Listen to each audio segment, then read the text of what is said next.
नाज़रीन, टाइटैनिक के डूबने के बाद अगर लोगों को किसी शिप पर यकीन था तो वो थी MV एक्सप्लोरर। नाज़रीन, ये दुनिया की पहली क्रूज शिप थी जिसको ख़ास तौर पर बर्फ़ पर चलने के लिए बनाया गया था। इसकी परफॉर्मेंस इतनी अच्छी थी कि इसने अंटार्कटिका में फंसी हुई कई शिप्स को बचाने का वर्ल्ड रिकॉर्ड भी बनाया है। लेकिन 23 नवंबर 2007 की रात को काले और वीरान सदर्न ओशियन में इस शिप के साथ ऐसा कौन सा हादसा पेश आया कि इतनी महंगी और मजबूत शिप को, जिसने कई वर्ल्ड रिकॉर्ड भी बनाए थे, अचानक समुद्र के बीच में छोड़कर जाना कैप्टन की मजबूरी बन गई थी।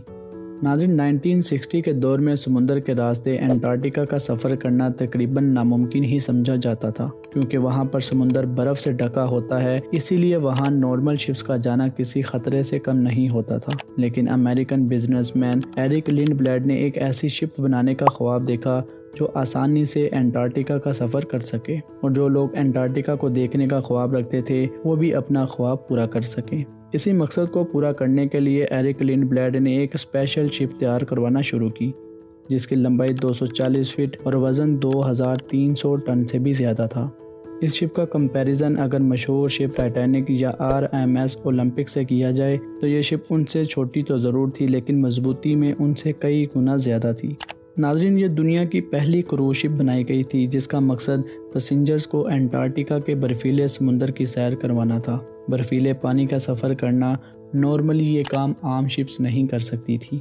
नाज़रीन, अगर कभी शिप को बर्फीले समुद्र में जाना हो तो उनके आगे आइस ब्रेकर लगाया जाता है, लेकिन आइस क्लास 1A शिप को बर्फ़ पर चलने के लिए आइस ब्रेकर की ज़रूरत नहीं थी। इस शिप को ऐसे डिज़ाइन किया गया था कि शिप के वज़न से ही बर्फ़ टूटती जाती थी। इस शिप में 104 पैसेंजर्स और 54 क्रू मेंबर्स के लिए जगह बनाई गई थी। इस शिप में तमाम लग्जरी फैसिलिटीज़ भी मौजूद थी। नाज़रीन, इस शिप को ख़ास तौर पर अंटार्कटिका के सफ़र के लिए बनाया गया था, और वहाँ पर बर्फ़ से महफूज रहने के लिए शिप के निचले हिस्से को डबल लेयर में बनाया गया था। जब ये शिप लॉन्च हुई तो पूरी दुनिया में फेमस हो गई और लोग इस पर सवार होकर अंटार्कटिका का सफ़र करने के ख्वाब देखने लगे। इस शिप का पहला नाम लिंडब्लेड एक्सप्लोरर रखा गया था, लेकिन वक्त के साथ साथ इस शिप के ओनर भी बदलते रहे। 2004 में इस शिप को Toronto based travel company gap adventure ने खरीद लिया और फिर इस शिप का आखिरी नाम MV एक्सप्लोरर रख दिया गया था। नाज़रीन, 2007 तक MV एक्सप्लोरर अंटार्कटिका के 250 सफ़र कर चुकी थी। इसी साल के नवंबर में इसको एक ऐसे सफ़र पर जाना था जहां से लौटकर ये कभी वापस नहीं आएगी। नवंबर 2007 में MV एक्सप्लोरर अपने 19 रोज़ा सफ़र के लिए तैयार थी। इसको अर्जेंटीना के शहर उसहाविया से स्टार्ट लेना था और फोकलैंड आइलैंड से होते हुए साउथ जॉर्जिया आइलैंड और फिर वहां से अंटार्कटिका पहुंचना था।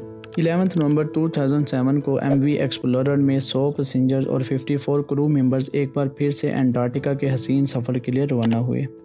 जहाँ तक सब कुछ ठीक चल रहा था, किसी को भी अंदाज़ा नहीं था कि इनका ये सफ़र इनको एक नई मुसीबत में डालने वाला है। MV एक्सप्लोरर के कैप्टन बेंट वीमन थे, जो हज़ारों बार इस तरह के बर्फीले समुद्र में शिप चला चुके थे। इसी एक्सपीरियंस की वजह से पैसेंजर्स अपने आप को महफूज समझ रहे थे। कैप्टन चाहे कितने ही एक्सपीरियंस क्यों ना हो, लेकिन वहाँ के बदलते मौसम की वजह से हर बार मुख्तलिफ मसाइल का सामना करना पड़ता है और हर बार ही इनके सामने एक नया चैलेंज तैयार होता है। इस सफ़र के दौरान कैप्टन वीमन ने एक हैरान कुन फैसला किया। वो अपने रूट से हटकर शिप को एक नए रूट से लेकर जाना चाहते थे। कैप्टन वीमन का मानना था कि ऐसा करने से शायद वो ज़्यादा बर्फ़ वाले इलाकों से बचकर आसानी से अपनी मंजिल तक पहुंच सकेंगे। इस सफ़र के पहले 10 दिन बिल्कुल मामूल के मुताबिक चल रहे थे और पैसेंजर्स भी इस सफ़र को खूब एंजॉय कर रहे थे। लेकिन 22 नवंबर की शाम को सूरज गुरूब हुआ और पैसेंजर्स अपने अपने रूम में जाने की तैयारी कर रहे थे। इसी दौरान MV एक्सप्लोरर समुद्र के एक ऐसे हिस्से में दाखिल हुई जहां हर तरफ बर्फ़ ही बर्फ़ नज़र आ रही थी। कैप्टन ने अनाउंसमेंट की कि अब हम बर्फ़ वाले इलाके से गुजर रहे हैं, इसलिए बर्फ़ के बार बार टकराने की वजह से शोर पैदा होगा और शोर की वजह से ये रात आप लोगों को बर्दाश्त करनी पड़ेगी। अंधेरे की वजह से कैप्टन ने शिप की स्पीड को कम करके सिर्फ 10 पर आवर पर सेट कर दिया था। आहिस्ता आहिस्ता शिप पतली बर्फ से निकलकर मोटी और पुरानी बर्फ वाली लेयर के इलाके की तरफ बढ़ने लगी, लेकिन कैप्टन वीमन को इस बात का अंदाजा नहीं था कि शिप पतली बर्फ से निकलकर मोटी बर्फ वाले इलाके में दाखिल हो गई है, क्योंकि रात के 10 बज चुके थे। ज़्यादा अंधेरा होने की वजह से कुछ दिखाई भी नहीं दे रहा था। रात के वक्त अचानक जोरदार आवाज़ आई और शिप रुक गई। पहले तो किसी को कुछ समझ नहीं आया, लेकिन फिर पता चला कि शिप एक सख्त बर्फ के ढीले से टकराकर रुक गई है। कैप्टन ने पहले ही अनाउंसमेंट कर रखी थी, इसलिए पैसेंजर्स ने इस आवाज़ पर ज़्यादा ध्यान नहीं दिया और वो आराम से सोते रहे। थोड़ी देर बाद कैप्टन शिप को दोबारा चलाने में कामयाब हो गए।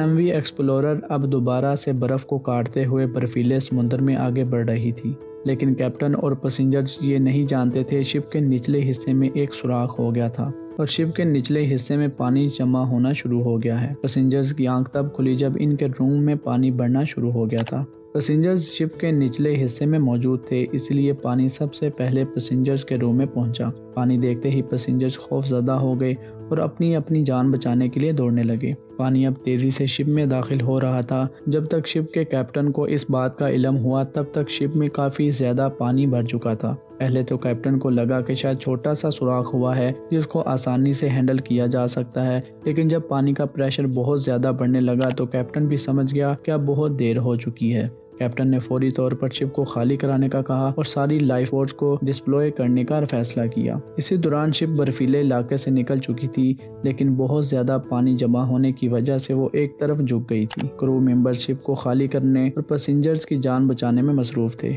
नाज़रीन, शिप अब भी अपनी मंजिल से 46 किलोमीटर दूर थी और डैमेज शिप से अपनी मंजिल तक पहुंचना तकरीबन नामुमकिन था। दूसरी तरफ मसला ये भी था कि अंटार्कटिका के ये समुद्र बर्फ होने की वजह से बहुत ज़्यादा ठंडा था और जहाँ की ठंड की वजह से लाइफ बोट पर ज़्यादा देर रहना भी बहुत ज़्यादा मुश्किल था। कैप्टन ने MV एक्सप्लोरर के करीब दूसरी शिप्स को SOS सिग्नल भेजना शुरू कर दिए। ये सिग्नल नेशनल जियोग्राफिक और नॉर्थ शिप को भेजे गए थे, लेकिन ये शिप्स भी बहुत ज़्यादा दूर थी और इन शिप्स का बर्फीले समुद्र में फ़ौरन रेस्क्यू करना भी मुमकिन नहीं था। आहिस्ता आहिस्ता पानी MV एक्सप्लोरर के सेपरेटर रूम में जमा होना शुरू हो गया। ये वो रूम होता है जहाँ शिप्स की तमाम मशीनरी मौजूद होती है।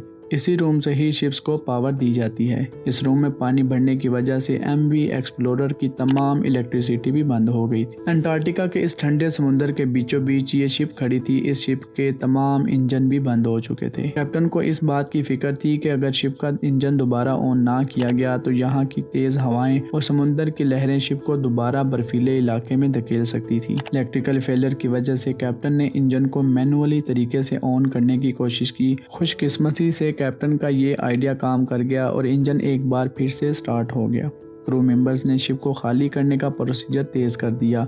कुछ ही देर में शिप में सवार तमाम पैसेंजर्स 4 लाइफ बोट में सवार होकर समुद्र के ठंडे पानी में उतर गए।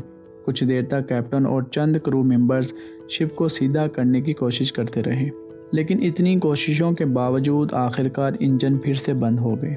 अब MV एक्सप्लोरर में पानी तेज़ी से बढ़ता जा रहा था और कैप्टन को बहुत जल्दी कोई ना कोई फैसला करना था। आखिरकार कैप्टन और क्रू मेंबर्स को शिप से उतरकर लाइफ बोट में सवार होना पड़ा। अब ये तमाम लोग लाइफ बोट्स में मौजूद अंटार्कटिका के ठंडे तरीन समुद्र में किसी के मदद का इंतज़ार कर रहे थे। इन ठंडी हवाओं और ठंडे पानी में आधी रात के वक्त इनका इंतज़ार मुश्किल से मुश्किल तरीन होता जा रहा था। 4 घंटों तक ये मुसलसल इंतज़ार करते रहे। आखिरकार एक शिप इनको बचाने के लिए पहुंच गई। ये वो शिप थी जिसको कैप्टन ने SOS सिग्नल भेजा था। तमाम पैसेंजर्स को तो बचा लिया गया, लेकिन MV एक्सप्लोरर को बचाना इनके लिए नामुमकिन था। MV एक्सप्लोरर को तमाम पैसेंजर्स और कैप्टन अपनी आंखों से डूबता देखते रहे। MV एक्सप्लोरर के इस हादसे के बाद एक इन्वेस्टिगेशन टीम भी बैठाई गई, जिससे ये बात सामने आई कि ये नुकसान बेंट वीमन की गलती की वजह से हुआ था, क्योंकि कैप्टन ने जिस बर्फ़ को पहले साल की पतली बर्फ़ समझकर शिप को इस इलाके में दाखिल किया, असल में वो बर्फ़ कई साल पुरानी थी। आज भी MV एक्सप्लोरर का मलबा साउथ ईस्ट में 1300 मीटर की गहराई में मौजूद है। नाज़रीन, ऐसे ही इंफॉर्मेटिव वीडियोस देखने के लिए हमारे चैनल को सब्सक्राइब कर लें और साथ बेल आइकन को ज़रूर प्रेस करें ताकि हमारी हर आने वाली वीडियो आप तक बआसानी पहुंचती रहे। आज की वीडियो में बस इतना ही। मिलते हैं नेक्स्ट वीडियो में, तब तक के लिए अल्लाह हाफिज़।